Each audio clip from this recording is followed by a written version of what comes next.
Trade rumors on today's Miami Dolphins Today. I am Nic Rohloff. Welcome into today's show because Bleacher Report released an article naming 3 players that the Dolphins could trade from their own roster, and I want to talk about them because there's one specifically that was a very, very big surprise to me. That's coming at the end of today's video, so make sure you stick around. But let's jump right into the players because candidate number 1 was Jeff Wilson Jr., the running back, and this should come to no surprise. We've talked about this quite a bit, but let's see what Joe Tanzi of Bleacher Report had to say. He said Wilson may not have a path to any playing time with 2 young running backs ahead of him. His preseason focus should be to perform well enough to catch another team's attention. Running backs are always needed across the league because of injuries, and Wilson shines in the shop window in August. The Dolphins could get a late-round pick in return for him instead of outright releasing him.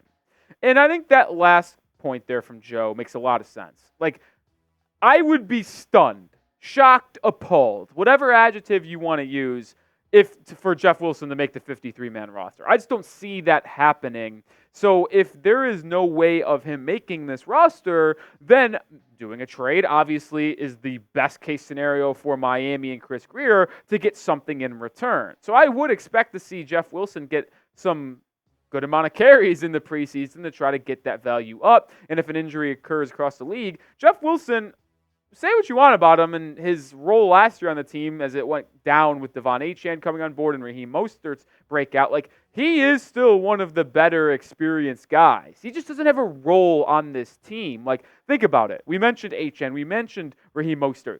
You draft Jaylen Wright in the 4th round of the draft after sending a future 3rd-round pick in 2025 to get that selection in round 4. Like, you're obviously going to have Jaylen Wright a big part of your team. You've got a perfect blend of running backs right now with Mostert running in between the tackles and being your road zone back. Achane, do it all speed demon who can also play some wide receiver. And Jaylen Wright, who's also very good in the passing game and also has a ton of speed. There's just no way Jeff Wilson can have an impact on this team. So if you are going to trade him because he's likely not going to make the team, is there a way you can get a 6th or 7th for him? 6th is probably unlikely. It would most definitely probably be a 7th, but never know. Maybe you can swing a conditional 6th-round pick or a conditional 7th where it could turn into a 6th by saying, hey, listen, we're going to cut Jeff Wilson, and he's going to have a lot of suitors out there, but if you want to guarantee you get him, send us a conditional 7th that could turn into a 6th, and maybe that gets the deal done. We'll have to see, but I do believe that Jeff Wilson is a serious trade candidate for the Dolphins. It would also save Miami about $1.8 million in cap space. Not that it's the biggest deal right now, as Miami already has 16 in cap space, but I do think Jeff Wilson's pretty likely to be cut or traded. Name someone the Dolphins should trade. Who's on the trade block on this team? Let me know down below.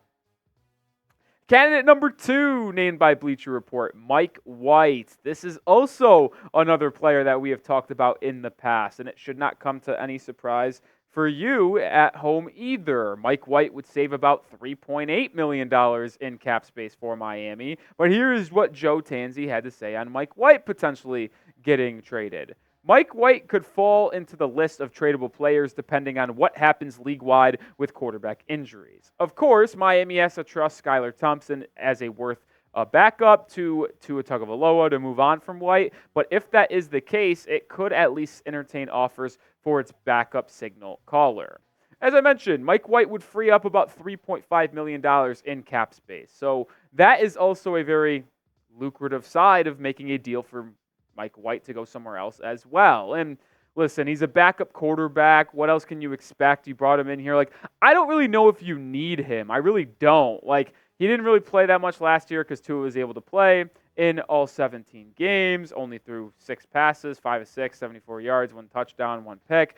And my question is, do you need him? Because we mentioned Skylar Thompson already in the show. But how about Gavin Hardison, the UDFA quarterback from UTEP? Like, if Skylar Thompson continues to showcase his abilities to be a solid QB2 for Miami, then I'm all in on having Gavin Hardison being your 3rd guy or practice squad quarterback that gets elevated every weekend. I have a sneaky belief in this UDFA, and I'm excited to watch him in training camp in the preseason. He has a very, very strong arm. Like, I'm telling you, like, if you watch some of his film, he can absolutely throw the football with some good velocity.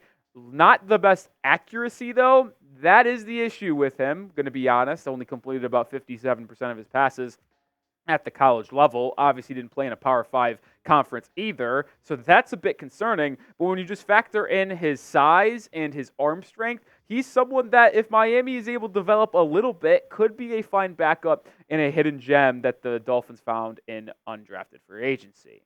Coming up, one more surprise Dolphins candidate that could be traded, and I tell you what, it was a shocker to me, so stay tuned for that. But first, I got to tell you about this combination because it is on sale for $25 off. Chatsports.com/Dolphins combo. You can get this aqua shirt, the orange shirt, 2 perfect t-shirts in the middle of summer to represent Miami during the season as well. Get yours today. Link is in the description and comments of today's show. $25 off. Can't beat it. All right, here is the shocking player. Braxton Berrios is trade candidate number 3. Not our sweet Prince Braxton, who is doing all of us a nice little service by dating Alex Earl. This one, on a realistic note, though, is a bit of a stunner because Berrios, even though he just resigned on a 1-year deal, is someone that I view, at least personally, as an asset for this Miami Dolphins team. But I do believe there are 2 ways in which there is a path for Braxton Berrios to get traded. And Joe Tansey mentioned him, and I do kind of agree with his sentiment. Number 1, 6th-round rookie Malik Washington of Virginia beats him out to be your slot receiver and wide receiver 4. I already believe that he will do that. I'm very bullish on Malik Washington personally, but I do think he will be wide receiver 4, and hell, he might even push Odell Beckham Jr. to be on the field at times as wide receiver 3. But here's the important part. Number 2, Jaylen Wright, the rookie out of Tennessee, could be a new return man for the Dolphins on punt returns as well as kick returns. Well, if Jaylen Wright proves to be the better return man in preseason and training camp, well, then that could really push Braxton Berrios out of his role because even if Malik Washington replaces him as wide receiver 4 or the slot guy, Berrios' main draw and importance to this team is to be their special teams ace and returner. But if Jaylen Wright finds and carves out that role, then there is a pathway for Braxton Berrios to be traded. Like, I see the vision. It makes sense to me if those 2 rookies you drafted end up balling out and filling those positions of need, then Berrios is on the outside looking in and would just be on this roster as a depth piece and not really giving you anything on Sundays. So I think there is a decent chance. But what do you think? Is there a chance Braxton Berrios gets cut or dealt in the preseason prior to the regular season getting underway? Type Y for yes or type N for no.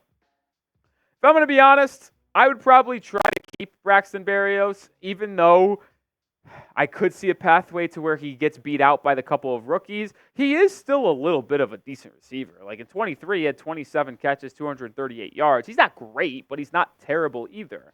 And I'll say this as well. I would not cut Braxton Berrios. Like, not at all. So if you are getting rid of Braxton Berrios and he gets replaced by a Malik Washington or a Jaylen Wright, it would only be because a team that needs wide receiver help or special teams help offered you a decent pick in return for Braxton Berrios. So to me, if I were to trade Braxton, it'd probably have to be for a 5th-round pick. Maybe that's a little high, but I like Berrios, man, and I like what he can bring in terms of depth and on special teams. So to me, I would probably maybe even say no if a team offered a 6th-round pick. But if a team out there did offer a 5th for the services of Berrios, I probably would make that deal because he would not really be getting that much playing time. But I'm not giving him away for peanuts, and I'm not cutting him. I think Braxton still could play a big role on this team this upcoming season. Make sure you are subscribed as we end today's show because we have daily content on the Miami Dolphins, whether it be news, rumors. So be the most informed Dolphins fan on the planet by being subscribed to the channel. 100% free as well. Join us, and I'll see you with a video tomorrow. Go Fins.